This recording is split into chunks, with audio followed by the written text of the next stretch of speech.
मैं रास्ता नहीं भूली, मैं तुमसे मिलने आई हूँ। मुझे एक पति चाहिए, सिर्फ 6 महीने के लिए।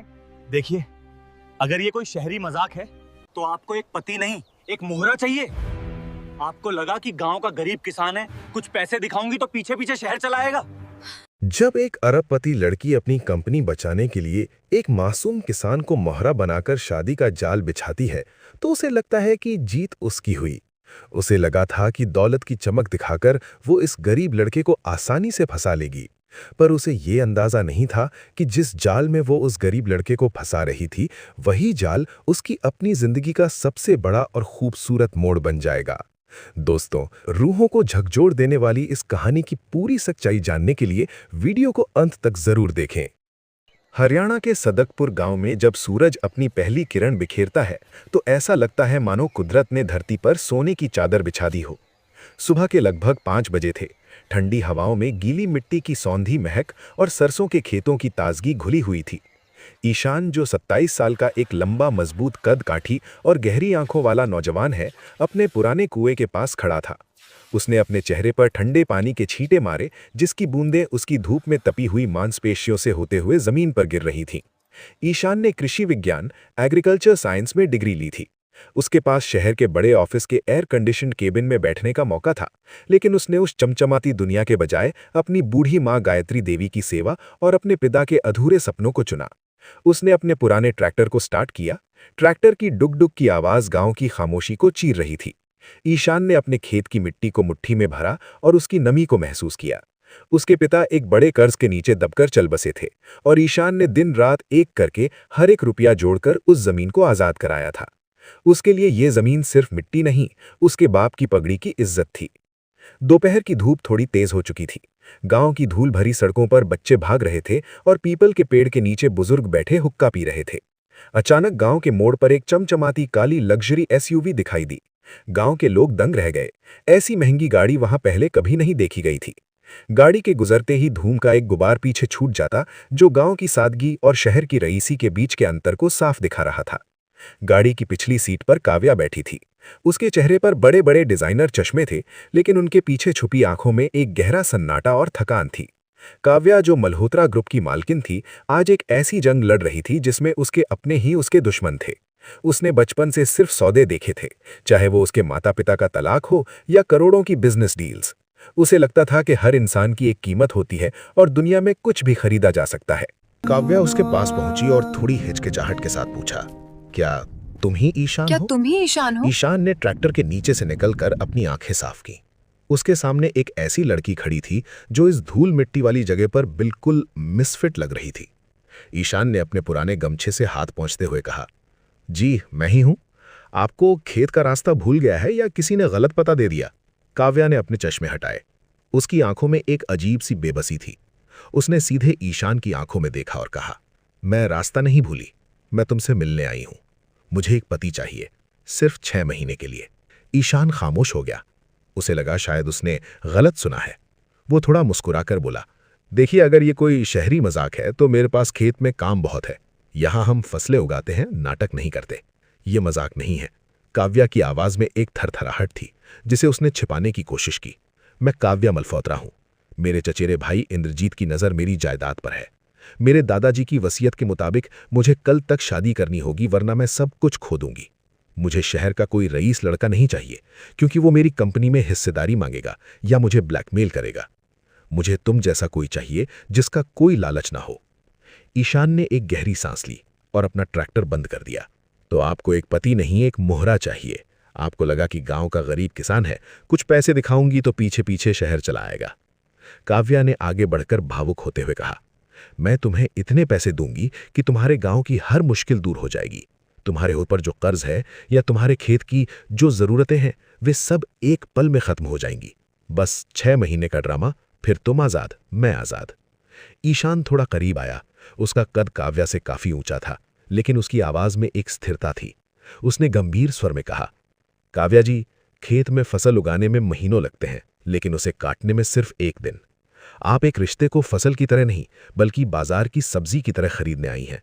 रिश्ते सौदे से नहीं, साथ से बनते हैं। काव्या की आंखों में आंसू तैरने लगे। उसने अपनी आवाज को संभालते हुए कहा, मेरी दुनिया में साथ जैसा कुछ नहीं होता ईशान। वहां सिर्फ जरूरत होती है। मेरे माता पिता ने मुझे 10 साल की उम्र में अकेला छोड़ दिया था। तब से लेकर आज तक मैं अकेली लड़ रही हूं। अगर आज मैंने ये फैसला नहीं लिया तो मैं वो सब खो दूंगी जो मेरे दादाजी ने खून पसीने से बनाया था। क्या तुम एक हारते हुए इंसान की मदद नहीं करोगे? ईशान ने काव्या की आंखों में देखा। वहां उसे घमंड नहीं बल्कि एक हारा हुआ योद्धा दिखाई दिया जो अपनी आखिरी सांस तक लड़ रहा था। ईशान को महसूस हुआ कि ये लड़की बाहर से जितनी सख्त है, अंदर से उतनी ही टूटी हुई है। ईशान ने कुछ देर खामोश रहने के बाद कहा, काव्या जी, मैं आपके पैसों या आपकी कंपनी के रुतबे से प्रभावित होकर हाँ नहीं कह रहा। मैं हाँ कह रहा हूं क्योंकि मैंने देखा है कि अपनों का साथ छूट जाने पर कैसा महसूस होता है। मैं नहीं चाहता कि आपके दादाजी का सपना वैसे ही राख हो जाए जैसे मेरे माता पिता के सपने अधूरे रह गए थे। मैं इस कागज पर दस्तखत आपकी दौलत के लिए नहीं बल्कि उस ईमानदारी के लिए करूंगा जो मुझे आपकी आंखों में दिखी है। काव्या ने एक गहरी सांस ली और उसे यकीन नहीं हो रहा था कि जिसे वो एक सौदे का हिस्सा समझकर आई थी, उस इंसान ने इसे एक जिम्मेदारी बना दिया था। ईशान ने आगे बढ़कर कहा, लेकिन मेरी एक शर्त है। शहर जाने से पहले आपको हमारे तरीके से शादी करनी होगी और कुछ दिन मेरे घर रहना होगा ताकि मेरी मां को लगे कि ये सब सच है। क्या आप इस धूल और मिट्टी में रह पाएंगी? काव्या ने खेत की मिट्टी की तरफ देखा और फिर ईशान की सादगी की तरफ। उसने अपनी जिंदगी में पहली बार किसी पर भरोसा करते हुए कहा, कोशिश करूंगी। उस दिन सूरज ढलने से पहले दो अलग अलग किनारों ने मिलने का फैसला किया। एक तरफ शहर की ऊंची इमारतें थीं और दूसरी तरफ गांव की पक्की मिट्टी।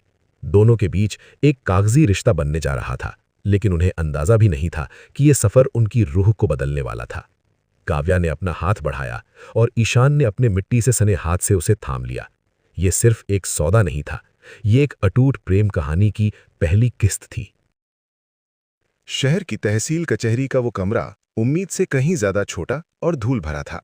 दीवारों पर पुरानी फाइलों का ढेर लगा था और एक कोने में रखा पुराना पंखा अपनी पूरी ताकत से चरमराहट भरी आवाज निकाल रहा था। बाहर की दुनिया को खबर तक नहीं थी कि मल्होत्रा ग्रुप की उत्तराधिकारी आज अपनी जिंदगी का सबसे बड़ा फैसला एक मामूली से कमरे में लेने जा रही है। वहां न कोई ढोल नगाड़ा था, न कोई लाल जोड़ा और न ही मंत्रों का उच्चारण। काव्या एक साधारण लेकिन महंगे नीले फॉर्मल सूट में थी। उसके चेहरे पर एक कॉर्पोरेट मुखौटा था जो उसकी घबराहट को छिपाने की कोशिश कर रहा था। उसके ठीक बगल में ईशान खड़ा था, जिसने एक साफ सुथरा सफेद कुर्ता पहना हुआ था। ईशान की सादगी और उसकी शांत मुद्रा काव्या के शहरी रसूख के सामने एक अनूठा विरोधाभास पैदा कर रही थी। गवाह के रूप में ईशान के साथ उसके पड़ोसी रामू काका आए थे। वो अपनी धुंधली आंखों से कभी ईशान को देखते और कभी उस सुंदर शहर की लड़की को जो अचानक उनके गांव के लड़के की पत्नी बनने जा रही थी। रामू काका को यह सब एक सपने जैसा लग रहा था। वकील ने कुछ दस्तावेज मेज पर रखे और बेरुखी से कहा, दोनों यहां और यहां दस्तखत कर दीजिए। काव्या के हाथ एक पल के लिए कांपे। उसे अपने माता पिता के बिखरते रिश्तों की याद आई। उसने सोचा था कि वो कभी इस बंधन में नहीं बंधेगी, लेकिन आज वो अपनी कंपनी बचाने के लिए इस डील पर मुहर लगा रही थी। जैसे ही उसने हस्ताक्षर किए, उसके मन में एक अजीब सी राहत महसूस हुई। उसकी कंपनी अब सुरक्षित थी। जब ईशान की बारी आई तो उसने बहुत ही गंभीरता के साथ पेन थामा। उसके लिए ये केवल कागज नहीं था, उसने काव्या की आंखों में हारने का जो डर देखा था, उसे दूर करने की एक जिम्मेदारी थी। हस्ताक्षर होने के बाद काव्या के वकील ने पास आकर धीरे से कहा, मैडम, अगर हम चाहते हैं कि कंपनी के बोर्ड और इंद्रजीत को इस शादी पर शक ना हो, तो आपको कुछ दिन ईशान के घर गांव में ही रहना होगा। शहर के होटलों में रहना संदिग्ध लग सकता है। काव्या ने एक लंबी सांस ली। वो गांव जाने के विचार से ही असहज थी, लेकिन उसके पास कोई और रास्ता नहीं था। उसने बिना मन के सिर हिलाकर अपनी सहमति दे दी। गांव की दहलीज पर गृह प्रवेश। धूल उड़ाती हुई काली एसयूवी जब ईशान के पुश्तैनी घर के सामने रुकी तो पूरा गांव अपनी खिड़कियों और दरवाजों से झांकने लगा। घर पक्का था, लेकिन उसकी बनावट बहुत पुरानी और साधारण थी। दीवारें चूने से पुती थीं और बरामदे में एक तुलसी का पौधा लगा था। जैसे ही काव्या कार से नीचे उतरी, उसने देखा कि ईशान की बूढ़ी माँ गायत्री देवी हाथ में आरती की थाली लेकर खड़ी थीं। उनके चेहरे पर ममता की एक ऐसी चमक थी जिसे काव्या ने बरसों से नहीं देखा था। काव्या, जो इस शादी को केवल एक कॉन्ट्रैक्ट मानती थी, ईशान की मां के इस पारंपरिक स्वागत से बुरी तरह असहज हो गई। गायत्री देवी ने आगे बढ़कर काव्या की आरती उतारी और उसके माथे पर तिलक लगाते हुए कहा, जीती रह पुत्र, आज इस घर के भाग्य खुल गए जो तू इस चौखट पर आई है। काव्या मौन खड़ी रही। जब गायत्री देवी ने उसे बेटी कहकर पुकारा और उसके सिर पर बड़े दुलार से हाथ फेरा तो काव्या की आंखों के कोने नम हो गए। वो पत्थर दिल बिजनेस वुमन जो दुनिया को अपनी उंगलियों पर नचाना जानती थी, उस ममतामयी स्पर्श के सामने निश्शब्द रह गई। उसे पहली बार एहसास हुआ कि उसने अपनी कंपनी बचाने के लिए केवल एक पति ही नहीं बल्कि एक पूरा परिवार अनजाने में किराए पर ले लिया है। गांव की पहली रात काव्या के लिए किसी बुरे सपने से कम नहीं थी। शहर की आलीशान सुविधाओं में रहने वाली काव्या के लिए यहाँ की हकीकत से तालमेल बिठाना असंभव सा लग रहा था। रात के करीब 10 बजे थे। काव्या कमरे में अपने लैपटॉप पर विटमोर ग्रुप की फाइलें खोलने की कोशिश कर रही थी, लेकिन तभी बिजली चली गई। पूरा कमरा घने अंधेरे में डूब गया। उमस भरी गर्मी और मच्छरों के हमले ने उसकी चिड़चिड़ाहट को चरम पर पहुंचा दिया। उसने गुस्से में अपना लैपटॉप बंद कर दिया। ये कैसी जगह है? न बिजली है, न एयर कंडीशनर और न ही ढंग का इंटरनेट। वो अंधेरे में बड़बड़ाई। तभी दरवाजे पर हल्की दस्तक हुई। ईशान हाथ में एक लालटेन और मटके के ठंडे पानी का ग्लास लेकर अंदर आया। उसने देखा कि काव्या पसीने से तरबतर थी और परेशान होकर अपने हाथ हिला रही थी। ईशान ने चुपचाप मटके का पानी मेज पर रखा और अपने हाथ में पकड़े एक बांस के पंखे यानी हैंड फैन से काव्या को हवा करने लगा। काव्या ने उसे टोकते हुए कहा, ईशान, मैं यहाँ एक दिन भी नहीं रह सकती। मुझे नहीं पता था कि गांव की जिंदगी इतनी मुश्किल होती है। ईशान ने शांत स्वर में जवाब दिया, काव्या जी, शहर में बटन दबाते ही रोशनी मिल जाती है, इसलिए वहां के लोग उजाले की कद्र करना भूल जाते हैं। यहाँ हमें हर चीज के लिए इंतजार करना पड़ता है, बारिश के लिए, फसल के लिए और बिजली के लिए भी। काव्या ने चिढ़कर पूछा, तो क्या आप चाहते हैं कि मैं भी इस इंतजार की आदत डाल लूं? ईशान हल्की मुस्कान के साथ बोला, आदत नहीं, बस धैर्य का महत्व समझाना चाहता हूं। जिस तरह फसल को पकने में समय लगता है, वैसे ही जिंदगी की मुश्किलों को सुलझने में भी समय लगता है। आज रात ये हाथ वाला पंखा ही आपका सहारा है, इसे अपना लीजिए। काव्या ने उसकी बात का कोई जवाब नहीं दिया, लेकिन उसने चुपचाप वो पंखा अपने हाथ में ले लिया। ईशान के जाने के बाद उस लालटेन की मध्यम रोशनी में काव्या ने मटके का ठंडा पानी पिया। वो पानी उसे शहर के महंगे मिनरल वाटर से कहीं ज्यादा सुकून देने वाला लगा। उस रात बिना एसी की ठंडी हवा के काव्या ने पहली बार आसमान के तारों को अपनी खिड़की से देखा। उसके और ईशान के बीच की बहस ने उसे सोचने पर मजबूर कर दिया था। उसने महसूस किया कि ईशान भले ही एक सीधा साधा किसान दिखता हो, लेकिन उसके शब्दों और उसके सिद्धांतों में एक ऐसी गहराई है जिसे वो अपनी कॉर्पोरेट दुनिया में कभी नहीं पा सकी थी। गांव की सुबह शहर की अलार्म वाली सुबह से बहुत अलग थी। यहां नींद मशीनी शोर से नहीं, बल्कि चिड़ियों की चहचहाहट और दूर मंदिर से आती आरती की आवाज से खुलती थी। काव्या, जो अब भी इस माहौल में खुद को ढालने की कोशिश कर रही थी, तीसरे दिन सुबह जल्दी उठ गई। उसने खिड़की से देखा कि ईशान अपने बरामदे में गांव के कुछ किसानों के साथ बैठा था। वो चुपचाप बाहर आई और एक कोने में खड़ी होकर देखने लगी। ईशान केवल खेतों में हल चलाने वाला एक साधारण किसान नहीं था। वो वहां बैठी एक छोटी चौपाल को संबोधित कर रहा था और उन्हें नई सरकारी योजनाओं, बीज की गुणवत्ता और मिट्टी के स्वास्थ्य यानी सॉइल हेल्थ के बारे में बहुत ही वैज्ञानिक और सरल तरीके से समझा रहा था। काव्या को तब पता चला कि ईशान ने अपनी कृषि विज्ञान की पढ़ाई के बाद बड़ी कंपनियों की ऊंची तनख्वाह वाली नौकरियां सिर्फ इसलिए ठुकरा दी थीं ताकि वो अपने गांव के किसानों को शिक्षित कर सके और उन्हें कॉर्पोरेट शोषण से बचा सके। काव्या के मन में ईशान के प्रति सम्मान की पहली किरण यहीं से फूटी। उसने देखा कि जिसे वो एक मोहरा समझकर लाई थी, वो तो खुद में एक नायक है। कुछ देर बाद काव्या रसोई की ओर गई और अपनी जिंदगी में पहली बार किसी के लिए चाय बनाई। वो चाय का कप लेकर ईशान के पास पहुंची, जो अपने पुराने ट्रैक्टर को ठीक कर रहा था।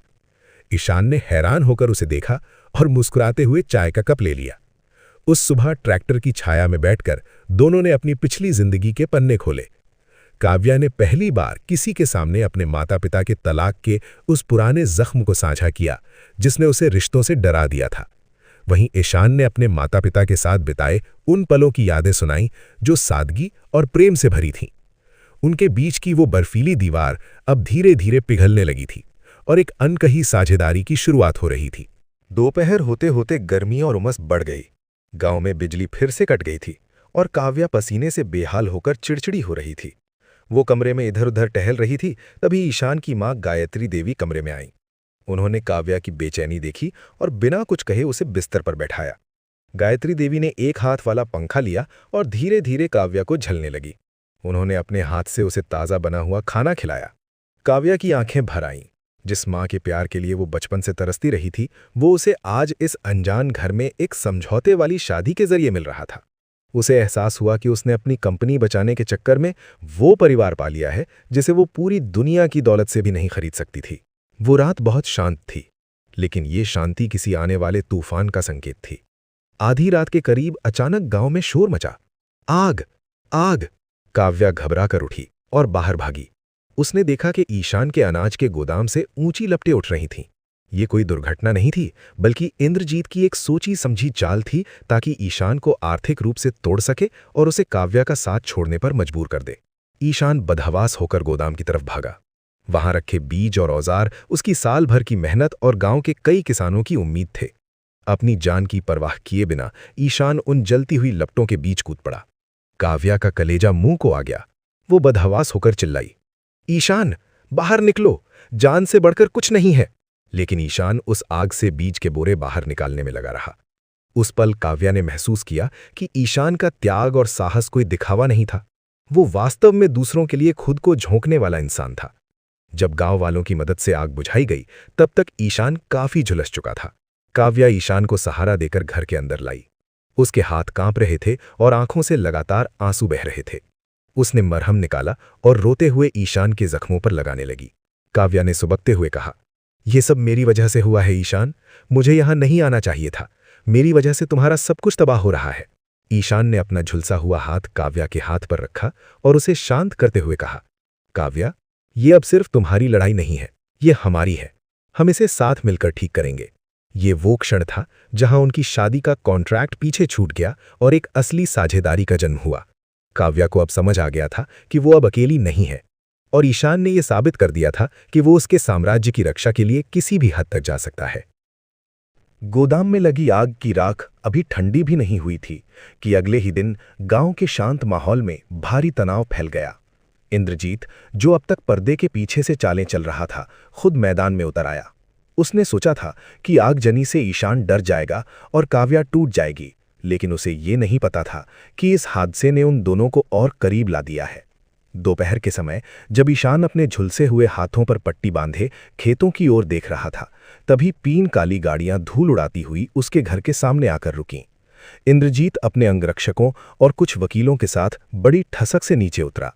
उसके चेहरे पर एक कुटिल मुस्कान थी। वाह, क्या शानदार नजारा है, इंद्रजीत ने ताली बजाते हुए कहा। मल्होत्रा ग्रुप की वारिस धूल भरी गलियों में एक मामूली किसान की मरहम पट्टी कर रही है। काव्या, ये नाटक अब बंद करो। बोर्ड के सदस्य कल मीटिंग कर रहे हैं और उन्हें पता चल चुका है कि तुम्हारी ये शादी सिर्फ एक कानूनी धोखाधड़ी है।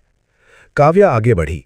उसकी आंखों में अब वो पुराना डर नहीं, बल्कि एक नई चमक थी।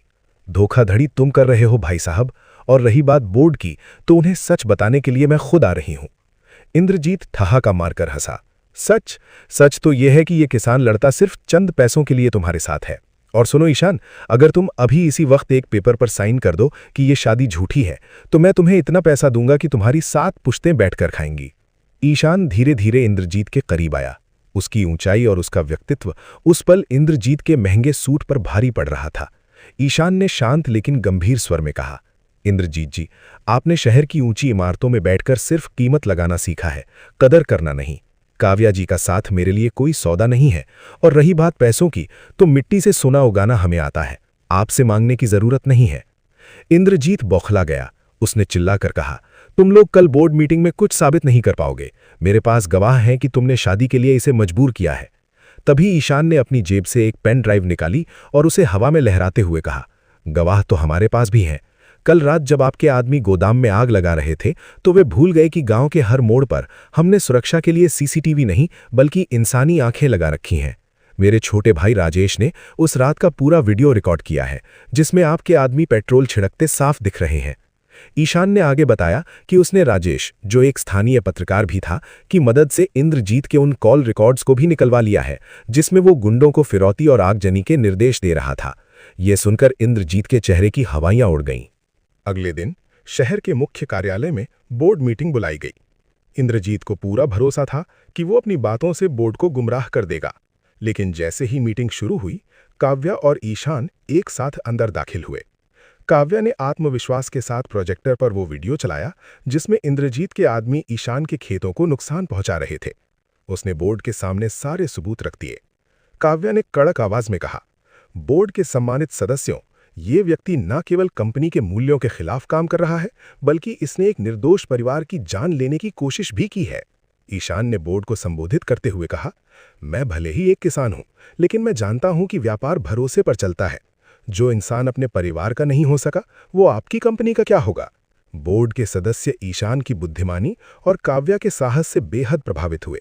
सबूत इतने पुख्ता थे कि पुलिस को वहीं बुला लिया गया। इंद्रजीत को सस्पेंड कर दिया गया और पुलिस उसे हथकड़ियां पहनाकर ले गई। जाते समय इंद्रजीत की नजरें झुकी हुई थीं, जबकि काव्या और ईशान एक दूसरे का हाथ थामे खड़े थे। मीटिंग खत्म होने के बाद जब सब जा चुके थे, काव्या अपने केबिन की खिड़की से शहर को देख रही थी। ईशान उसके पीछे आकर खड़ा हुआ। काव्या ने धीरे से कहा, ईशान, आज मेरी कंपनी बच गई, हमारा कॉन्ट्रैक्ट पूरा हुआ, अब तुम आज़ाद हो। ईशान ने उसकी ओर देखा और मुस्कुराते हुए पूछा, क्या सच में आपको लगता है कि ये अब भी सिर्फ एक कॉन्ट्रैक्ट है? क्या आप वाकई चाहती हैं कि मैं चला जाऊं? काव्या निशब्द थी। उसकी आंखों में वो हाँ थी जिसे उसकी जुबान कहने से डर रही थी। उस बड़े से ऑफिस में जहां कभी सिर्फ फाइलों का शोर होता था, आज दो दिलों की धड़कनें साफ सुनाई दे रही थीं। उन्हें समझ आ गया था कि उनकी जीत सिर्फ कंपनी बचाने में नहीं, बल्कि एक दूसरे को पाने में थी। शहर की भागदौड़ और अदालती कार्यवाहियों के कुछ हफ्तों बाद सदकपुर गांव एक बार फिर सुर्खियों में था। लेकिन इस बार वजह कोई विवाद नहीं, बल्कि एक उत्सव था। मल्होत्रा ग्रुप की चेयरपर्सन काव्या और प्रगतिशील किसान ईशान की असली शादी का दिन था। ये शादी किसी 5 स्टार होटल के बंद कमरे में नहीं, बल्कि ईशान के उन्हीं लहलहाते खेतों के बीच हो रही थी जहां वे पहली बार मिले थे। चारों ओर गेंदे के फूलों की महक थी और पेड़ों पर टिमटिमाती लाइटें रात के अंधेरे को सुनहरी चमक दे रही थीं। पूरा गांव इस जश्न में शामिल था, क्योंकि काव्या अब उनके लिए कोई शहर की मेम नहीं, बल्कि उनके सुख दुख की साथी बन चुकी थी। काव्या आज लाल बनारसी साड़ी में सजी थी। उसके चेहरे पर वो कॉर्पोरेट कठोरता अब गायब थी। उसकी जगह एक ऐसी चमक थी जो केवल भीतर की शांति से आती है। जब वो मंडप की ओर बढ़ी तो उसकी नज़र गायत्री देवी यानी ईशान की मां से मिली। गायत्री देवी ने मुस्कुराते हुए अपनी बहू का हाथ थाम लिया। काव्या को महसूस हुआ कि जिस परिवार और ममता की तलाश उसने पूरी दुनिया की दौलत में की थी, वो उसे इस कच्ची मिट्टी और निस्वार्थ प्रेम में मिल गई है। पंडित जी ने मंत्रोच्चार शुरू किया। अग्नि के सामने बैठे ईशान और काव्या ने एक दूसरे का हाथ थामा। जब फेले शुरू हुए तो ईशान ने झुककर काव्या के कान में धीरे से कहा, याद है काव्या जी, हमारा कॉन्ट्रैक्ट आज खत्म हो रहा है, अब आप पूरी तरह आज़ाद हैं। काव्या रुकी। उसने ईशान की आंखों में गहराई से देखा और जवाब दिया, नहीं ईशान, आज से एक नया कॉन्ट्रैक्ट शुरू हो रहा है, उम्र भर का। और इस बार इसकी स्याही कोई वकील नहीं, बल्कि मेरा दिल है। ईशान ने मुस्कुराते हुए काव्या की मांग में सिंदूर भरा। ये सिंदूर केवल एक रस्म नहीं थी, बल्कि दो अलग अलग दुनियाओं के मिलन का प्रतीक था। गांव की औरतें मंगल गीत गा रही थीं और पूरा वातावरण एक पवित्र ऊर्जा से भर गया। दोस्तों, आपको ये कहानी कैसी लगी? अपनी राय हमें कमेंट में ज़रूर बताइए। अगर कहानी अच्छी लगी हो तो वीडियो को लाइक कीजिए और अपने दोस्तों के साथ शेयर करना ना भूलिए। और हाँ, आप ये वीडियो कहाँ से देख रहे हैं? अपने प्यारे गांव या शहर का नाम भी कमेंट में ज़रूर लिखिए। ऐसी ही और दिल छू लेने वाली कहानियां सुनने के लिए हमारे चैनल पहले